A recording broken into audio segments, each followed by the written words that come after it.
Lila and Emma were sisters who lived in a small cottage at the edge of a sleepy little town called Willow Creek. Lila was 11 and loved solving mysteries. She had a notebook full of clues, codes, and doodles of secret treasure she hoped to find one day. Emma was 8, a little shy but full of imagination. She believed in magic, fairies, and talking animals, and she always carried her stuffed bunny, Marshmallow, wherever she went. One rainy afternoon, when the sky grumbled and drops pattered against the window, Lila decided to explore the dusty old attic above their house. "Come on, Emma," she said, holding a flashlight. "Let's go treasure hunting." Emma wrinkled her nose. "It smells like old socks up there." "Adventure always smells funny," Lila grinned, already climbing the stairs. The attic was filled with boxes, old furniture, and cobwebs that shimmered in the flashlight beam. They sneezed as dust floated through the air. Lila began opening boxes, pulling out old books and strange trinkets. "There has to be something interesting here," she muttered. Emma, holding Marshmallow tightly, spotted an old wooden trunk tucked under a blanket. "What's that one?" she asked. Lila knelt beside it and brushed off the dust. The trunk had carvings of trees and swirling clouds, and in the middle was a faded metal lock that had long since rusted away. She pushed it open with a creak. Inside were yellowed papers, a rusty compass, and a rolled-up parchment tied with a red ribbon. Emma's eyes went wide. "That looks important." Lila untied the ribbon and carefully unrolled the parchment. It was a map hand-drawn with twisting paths, mountains, a river, and a strange foggy valley labeled Misty Hollow. Tiny notes and symbols were scattered around it, with arrows and little drawings of lanterns, keys, and trees. At the bottom, in curly letters, was a message. "For those who follow the fog, beware the whispers and the watchers." Emma frowned. "That sounds spooky. What's a watcher?" Lila smiled, her eyes shining. "Only one way to find out. We're going to Misty Hollow." The next morning, the rain had stopped, and the world smelled fresh and green. Lila packed her backpack with snacks, her compass, and the map. Emma packed her flashlight, Marshmallow, and a bag of gummy bears for courage, she said. They told their parents they were going for a walk by the creek and set off toward the woods behind their house. The deeper they walked, the taller the trees became, and a soft fog began to drift around their feet. "Look," Emma whispered. "It's starting to get misty. That's a good sign, right?" Lila nodded. "We're on the right path." She followed the map closely, checking the compass every few minutes. The air grew cooler, and the light dimmed even though it was still morning. Birds stopped chirping, and all they could hear was the crunch of their boots and the faint rustle of leaves. Then they heard it, a soft ding, ding, ding, echoing through the fog, like a bell in the distance. "Did you hear that?" Emma whispered, eyes wide. Lila smiled. "The map says, 'Follow the bell.' Let's go." They followed the sound until they reached a clearing. There, standing crookedly in the ground, was an old wooden sign covered in moss. It read, "Welcome to Misty Hollow. Visitors beware." Emma grabbed Lila's sleeve. "Maybe we should go back." Lila shook her head. "If we turn back now, we'll never know what the secret is." "Come on, Em, we can handle it." They stepped past the sign and into the thickest part of the fog. The air shimmered strangely, and for a moment everything was quiet. Too quiet. Then a voice croaked above them. "Lost, are you?" Emma gasped and looked up.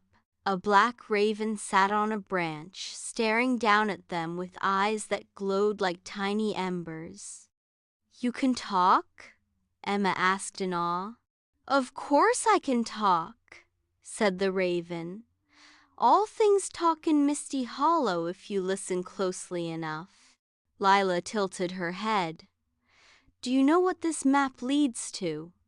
The raven gave a dry laugh. "Many have asked that question. Few have found the answer. The Hollow doesn't give its secrets easily. It tests you first." "Tests us how?" Lila asked. The raven flapped its wings, scattering fog. "You'll see soon enough. Beware the whispering fog and trust only your heart."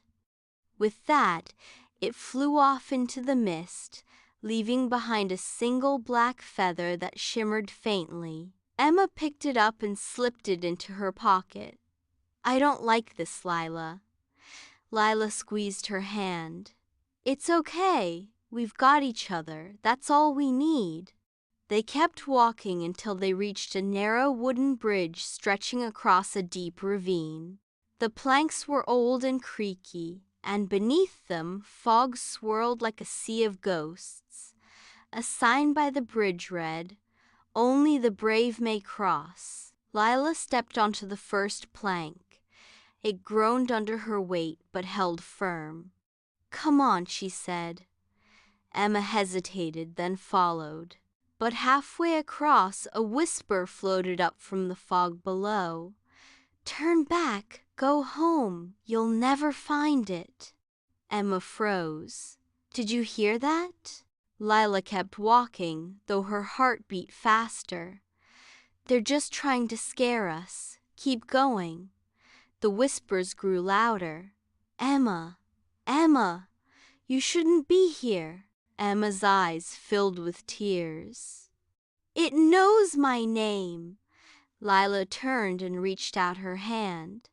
"Don't listen, Em. You're brave. You're my sister. We're almost there."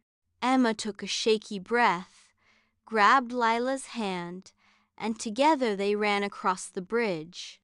When they reached the other side, the whispers vanished and the fog thinned, revealing a glimmering meadow filled with silver flowers that sparkled like stars. In the center of the meadow stood a stone pedestal with an old wooden box on top.